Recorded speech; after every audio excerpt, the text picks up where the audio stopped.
9. The best ideas are free with Ben Young, bwagy.com.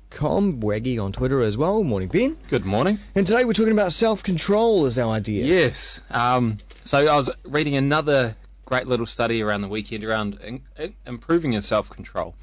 And I'll come to back to that in a tick. Right. But about 6 or 9 months ago, I was reading another study which is around how self-control is exhaustible.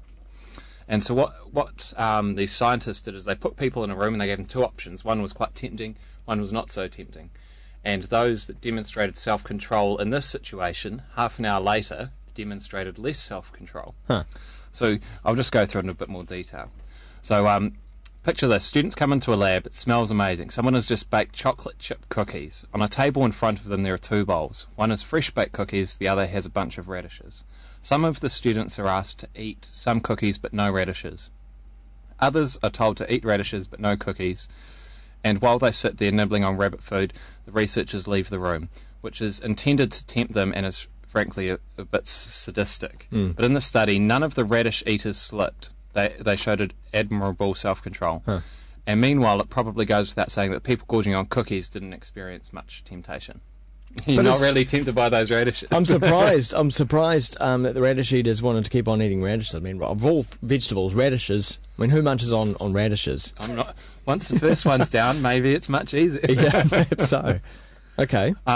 So then the two groups were asked to do a second, seemingly unrelated task, basically a kind of logic puzzle, where they have to trace out a complicated geometric pattern without raising their pencil. Unbeknownst to them, the problem can't be solved.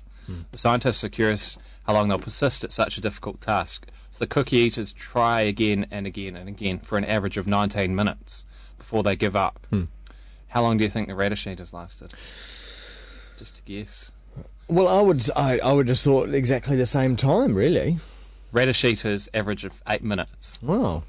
Because they demonstrated Well, that's because they've got a sore tummy. Yeah, maybe it is.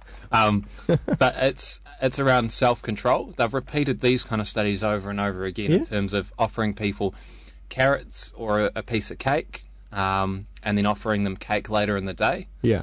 And the people that took carrots and didn't eat the bad food would always take the cake later in the day. Although it does make some sense, though, doesn't it? Because the radish eaters are obviously going to be pissed off. I've just eaten a whole bunch of radishes. Yeah. I'm not really that happy, and so therefore any task that happens after that, you're just like, I'm over this. Yeah, so that's the point, that you've used your emotional energy to keep that self-control, so you give up later. And whereas the insight from this is, if you can control your context and your surroundings often dictate your level of self-control. For example, peer pressure. If all your peers are around you and they're all doing something, your self-control drops, because you want to conform to the people around you. Yeah. But so, like, some other examples from other studies are people that drive past fast food joints on the way home. I think there's some magic number. If there's 7 fast food joints on the way home, I think it's 3 or 4 or 4 and 5, that if you're prone to eating fast food, you'll stop there. Right. Because the first 2 you've battled yourself, and by the time you get there, you're already driving in. Particularly on Thursdays and Fridays, perhaps, after a long week of driving past. Yeah, exactly. And after a late night. So it's quite interesting, the fact that, yes, self-control is exhaustible. So what are the things you can do around that? And like I was mentioning before, you can manage the context to remove those temptations. Like maybe put the Xbox out of sight, or maybe don't have a fast food route home, like maybe take a different route home.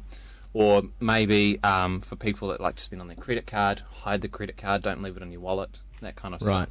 And if you can make that effort to change the context, like taking that different route home, means you don't have to exhaust that self-control at all. So it's like a little decision that has a big impact. Also notice, like for a workspace, perhaps, for it to be organised as well. When it's a little bit of disarray, there's definitely less self-control.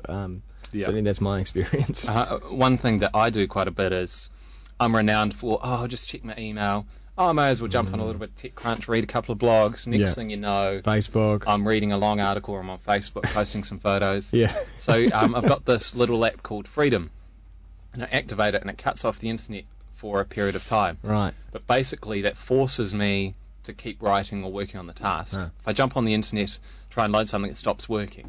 Now I can get rid of it by restarting my computer, but then I know that, I've done something bad. I've been bad.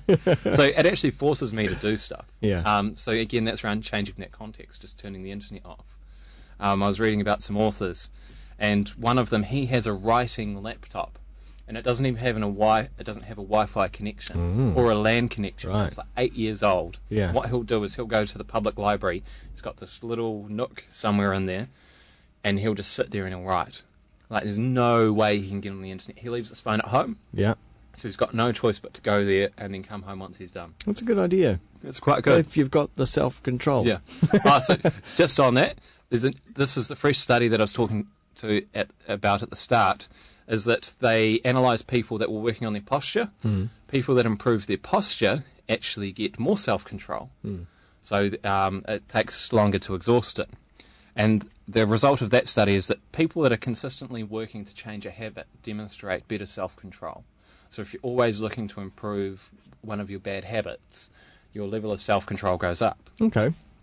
So interesting. Practice puts it in. Yeah, so practice just getting rid of some of your bad habits, whether it's not exercising enough, whether it is bad posture, or whether it is spending too much time on Facebook. Very, very cool. Thank you very much, Ben. Cheers. More up at bwagy.com, and you can continue the conversation on Twitter, twitter.com/bwagy.